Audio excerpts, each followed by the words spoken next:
Let's be honest, cheating doesn't crash in like thunder, it drifts in like smoke through a cracked window. Quiet. Subtle. Suffocating. By the time you notice, it's already in your lungs. Here's what no one tells you: when a woman cheats, it's rarely clean. She leaves traces, on your routine, your peace, your intuition. Most men ignore them. They rationalize. But deep down, you knew. You just didn't want to believe it. This isn't about paranoia, it's about patterns.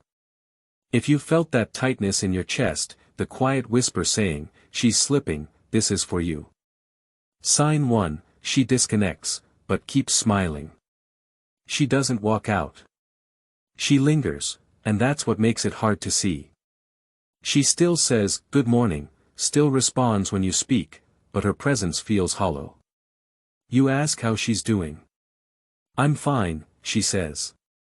But it's mechanical. Something has shifted. A Stoic man senses it first. Her body remains, but her spirit's gone elsewhere. The laughter feels staged. Eye contact is brief, guarded. You make a joke, she smiles, but it doesn't reach her eyes. Or her body. Not like before. She blames stress, fatigue, needing space. But those are placeholders, words meant to deflect, not connect. And you know. Not because you're overthinking, but because you're attuned. A Stoic man listens beyond the words. What you're sensing is emotional detachment. Not dramatic. Not loud. But slow. Subtle. Love becomes labor. Her presence becomes a performance. When her heart checks out, she rations what's left. Just enough to maintain the routine. Just enough to keep you from asking too much. Just enough to keep you around. You're not crazy. You're not needy. You're witnessing the erosion of intimacy. And if you stay silent, you start disappearing too, not from her life, but from your own. Because betrayal rarely begins with a lie. It starts with the quiet death of truth. Sign 2, she hides in plain sight. No fights. No slammed doors. Just silence, specific, selective. You used to know everything, her day, her thoughts, even her weird dreams. Now. You're shut out. She still talks, but only when it serves her image. Only when it suits her timing. Then there's her phone. It used to be a tool. Now it's a shield, screen down, notifications off. She angles it away. You never asked for passwords. Never accused her. Yet somehow, you've become the problem. You ask, and she flips it, calls you insecure. Controlling. Paranoid. But a Stoic man knows, truth doesn't hide. Real love doesn't fear transparency. It doesn't flinch under honest attention. When someone values peace, they don't create confusion. What you're seeing isn't privacy, it's contrast. She was once open. Now she's evasive. That's not growth. That's concealment. And concealment has purpose. Cheating doesn't start with a kiss. It starts when she locks doors you once had keys to. And the most manipulative part? She'll make you question yourself, because as long as you doubt your instincts, she never has to justify hers. But a Stoic man doesn't chase proof. He tracks patterns. And when someone starts living a second life, you're not imagining things, you've just been left behind. Sign 3. Her body stays, but the intimacy is gone. You still share a bed, but it doesn't feel like home. The warmth is gone. Something invisible, something heavy, hangs between you. Some nights, she turns away. Others, she initiates, but it feels off. Too precise. Too rehearsed. As if she's trying to prove something, or cover something. You start wondering, what hurts more, the absence or the performance? Here's the truth, when a woman cheats, emotionally or physically, intimacy shifts. It may vanish. It may mutate. But it never stays the same. Because real intimacy is presence, not performance. And when her presence is elsewhere, you feel it. In your chest. In your gut. In the silence afterward. It's like kissing a ghost. Being touched, but not loved. Used, not cherished. You bring it up, and she says. You're imagining it. I'm just tired. You're too sensitive. But you're not. You're noticing. Sex, when genuine, is a language. And now.